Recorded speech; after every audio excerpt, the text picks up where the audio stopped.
నిర్వికల్ప సమాధి. 72 గంటలు ఎవరైతే నిర్వికల్ప సమాధి, తాను ఎవరు అనేది తెలియనటువంటి స్థితిలో మన నరేంద్రుడు ఎవరయ్యా, మరి అమెరికా వెళ్ళొచ్చాడు చికాగోకి, గురువైనటువంటి రామకృష్ణ పరమహంస యొక్క శిష్యుడు ఆ నరేంద్రుడు ఒక్కసారిగా ఎందుకు ఈ గొడవ, ఇంత వచ్చినది షట్చక్రాలను దాటాను, ఇక్కడ అనవసరం అని చెప్పని ఒక మూలన కూర్చొని ఉన్నాడు.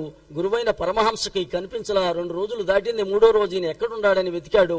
ఎక్కడో ఒక మూలన కూర్చొని ఉన్నాడు. కూర్చొని ఉంటే దాటిపోతున్నాడు.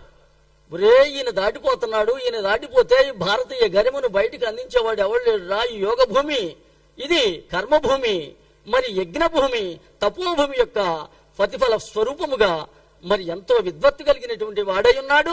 వీడు దాటిపోతే ఈ శరీరాన్ని విడిచి వెళ్ళిపోయినట్టయితే మరి చాటి చెప్పేవాడు లేడురా అని చెప్పని వెంటనే ఒక్కొక్క చక్రాన్ని తట్టుకుంటూ వచ్చాడు.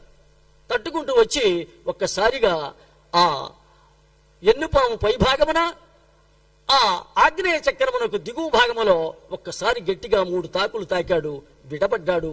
మరలా గురువు పాదాల మీద పడ్డాడు. వెనుమటని ఎందుకయ్యా నన్ను మళ్ళీ ఇక్కడికి తీసుకొచ్చావు, వాకిట్లోకి వెళ్ళినటువంటి వాడే అని చెప్పంటే, నాయనా నీ గుండా కావలసినది ఉన్నది ఎంతో అని చెప్పని ముచ్చటించాడు.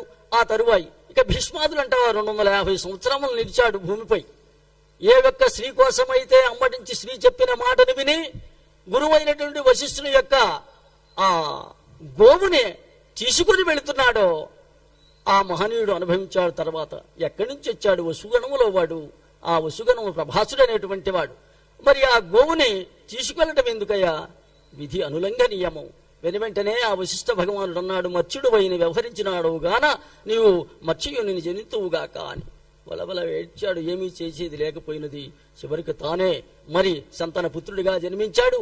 ఏ స్త్రీ చెప్పిన మాట అయితే విన్నాడో, మరుజన్మలో ఏ రాజసం చేతైతే చేశాడో కర్మను, దాని ఫలితంగా స్త్రీ పొందు లేకుండా మరి రాజసంతో చేసినటువంటి రాజ కుటుంబానికి సేవ చేశాడు.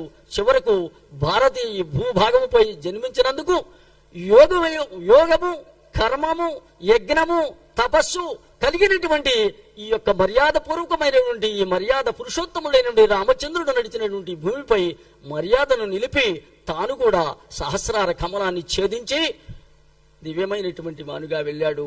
ఆయన కూడా 3 రోజులే చివరిలో అంపశయమై పడుండినటువంటి వాడు. 72 గంటలు ఎవడైతే గురువు గారు చెప్పినటువంటి మాట ఆస్వాదించినటువంటి స్థితిని, మరి గురు కృప లేనిదే ఏదీ దొరకదు.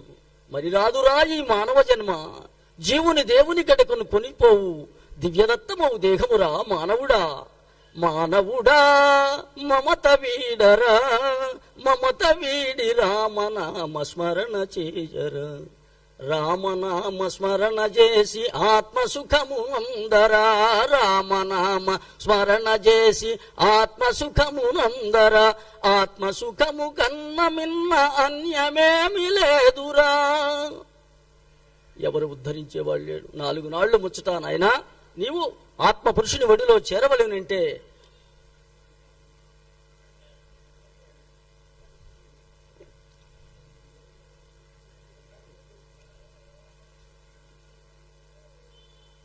ఆ దివ్యత్వమును సంతరించుకున్నటువంటి శ్రీరామచంద్ర ప్రభు సుగ్రీవుని చేత ఆ వాలిని రప్పించాడు. వెంటనే ఆ వచ్చినటువంటి వాడు ధర్మగంట బయట మోగించాడు. మరి భీతిలినటి విధముగా ఒక్కసారిగా శత్రువు మోగించవలసిన గంట మోగినది. శత్రువులు వచ్చి ఎవరో ఏదో చేసి ఉన్నారు అని చెప్పారు చారులు. వచ్చి చూసుకున్నాడు. తమ్ముడే వచ్చి ఉన్నాడు, లేచాడు. నీకు చావు మూడినదిరా, దగ్గరకు వచ్చావా అన్నాడు. వచ్చినటువంటి వాడు యుద్ధమునకు లంఘించాడు. చేసేది లేకపోయినది. తిరగబడ్డాడు, కలవరించాడు, బాధపడ్డాడు. ఎంత పని చేసేదివి రామా, నిన్ను నమ్మి నేను ఈ విధమయ్యాను. అపహాస్యపాలు కాకుండా బతికొండదలుచుకొని ఋష్యముఖ పర్వతంపై కూర్చున్న వాడిని తీసుకొచ్చిన మరలా వాడి చేత దెబ్బలు తినిపించావయ్యా. ఏమి రామా ఇది అన్నాడు.